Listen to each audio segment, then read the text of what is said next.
Morning. Hope you're enjoying the playlist service for this morning.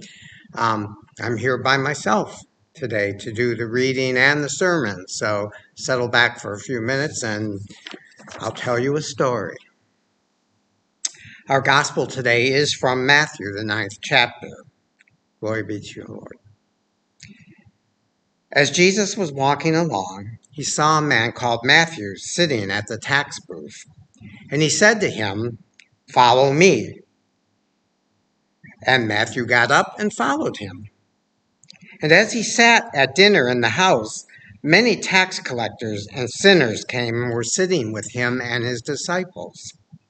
When the Pharisees saw this, they said to his disciples, "Why does your teacher eat with tax collectors and sinners?" But when he heard this, he said, "Those who are well have no need of a physician, but those who are sick do. Go and learn what this means. I desire mercy, not sacrifice, for I have come to call not the righteous, but sinners." While he was saying these things to them, suddenly a leader of the synagogue came in and knelt before him, saying, "My daughter has just died, but come and lay your hand on her, and she will live." And Jesus got up and followed him with his disciples. Then suddenly, a woman who had been suffering from hemorrhages for 12 years came up behind him and touched the fringe of his cloak. For she said to herself, "If only I touch his cloak, I will be made well." Jesus turned, and seeing her, he said, "Take heart, daughter, your faith has made you well." And instantly the woman was made well. When Jesus came to the leader's house and saw the flute players and the crowd making a commotion, he said, "Go away, for the girl is not dead, but sleeping." And they laughed at him. But when the crowd had been put outside, he went in and took her by the hand, and the girl got up. And the report of this spread throughout that district. The gospel of the Lord.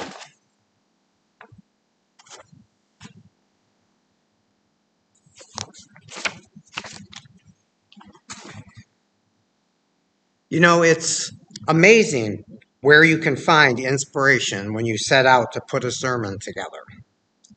You sometimes find it in the most unusual of places. And this week, well, I found inspiration in golf, kind of, if you can believe that. Several of our church golfers were discussing a planned golf outing later this year. And I thought, I'm included. I belong. And it felt nice. So we're going to talk a little bit about belonging today. One of the things I've cherished most in my years at CLC is that sense of belonging. But in the last few years, being accepted and included in the golf league and golf outings with some of the guys at Christ Lutheran really was meaningful to me. The thing I wondered about is, why?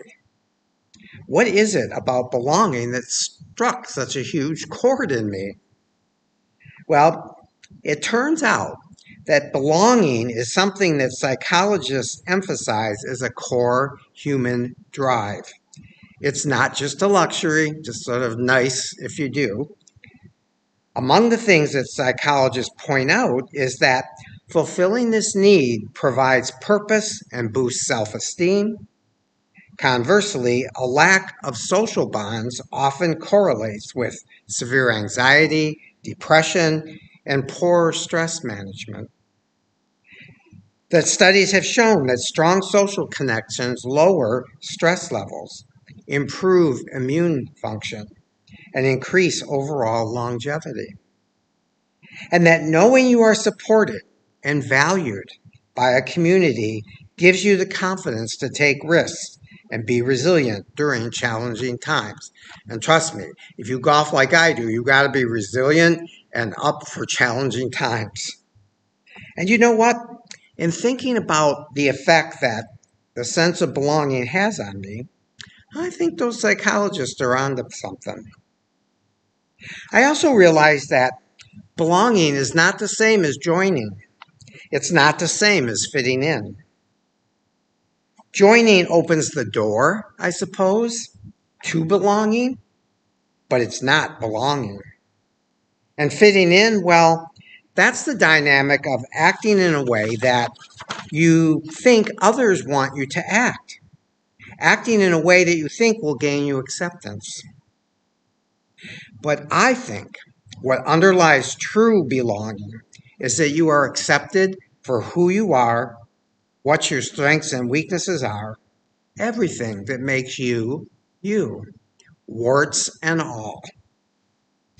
I found a quote that I think encapsulates that nicely. True belonging only happens when we present our authentic, imperfect selves to the world. Our sense of belonging can never be greater than our, our, our level of self-acceptance. That's easy for me to say. So I'm really ever grateful and ever thankful to my golfing buddies and my church family. And the really special thing is that I realize that I have that true belonging in all kinds of different environments. Who knew, right? Family, church, work, friends, and even places. If you've ever been to some place and you just sort of felt like, oh man, this is my place. This is where I belong.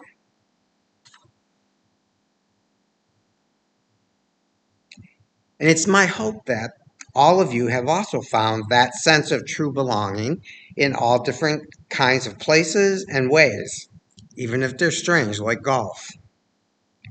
In our gospel reading from Matthew, we see a spiritual version of this need we have for belonging, true belonging. Jesus comes across Matthew, a tax collector. Now remember, tax collectors were generally loathed and considered to be sinners of the highest estate by the Jewish leadership. Jesus says to Matthew, "Follow me."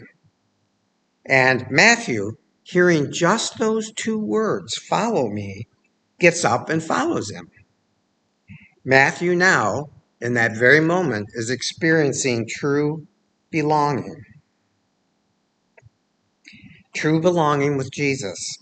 In spite of the fact that Jesus clearly sees Matthew for exactly who and what he is. And notice, Jesus doesn't say to Matthew, change everything about yourself and then follow me. Matthew, warts and all, is welcomed in and accepted for who he is by Jesus. True belonging. Our gospel reading goes on to say that Jesus then has dinner with many tax collectors, not just one tax collector, but many, and also sinners. Imagine that, right? Much to the dismay of the Pharisees. I like that line in scripture because I know that if Jesus would invite me to that dinner too, because I would fit in nicely. Anyways, the Pharisees go on to rebuke Jesus, asking his disciples how it is that Jesus can eat with these kinds of people. Jesus, ever ready to lay the smackdown on those Pharisees, says, "Those who are well have no need of a physician, but those who aren't do." He finishes up with these words, "I have not come to call the righteous, but sinners." With those words, Jesus invites sinners to belong with him, to experience true belonging in Jesus. Again, no words about, well, all you sinners, clean up your act and then you can belong.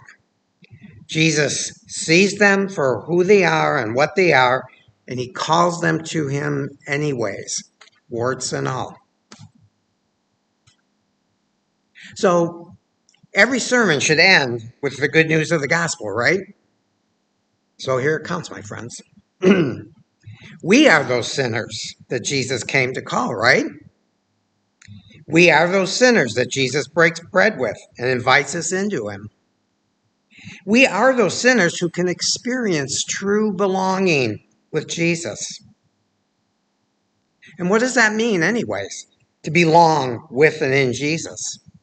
It means that we're baptized with his baptism, that we share his death and his resurrection. If that sense of true belonging that I have experienced with something like golf buddies and church family and in all the other myriad ways I experience it, if all of that helps with my mental health, my physical health, and my positive growth as a human being, well, how much more profound would you think that being in a relationship with Jesus where I experience true belonging with him, belonging on a level almost beyond comprehension, how much more profound would that be? So my prayer for all of us then is this, that we open our minds, that we open our hearts to Jesus, that we respond to Jesus' call. He came not to call the righteous, but to call us sinners. Respond to Jesus' call.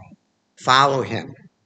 That we accept his invitation to experience true belonging with him in spite of how flawed we are.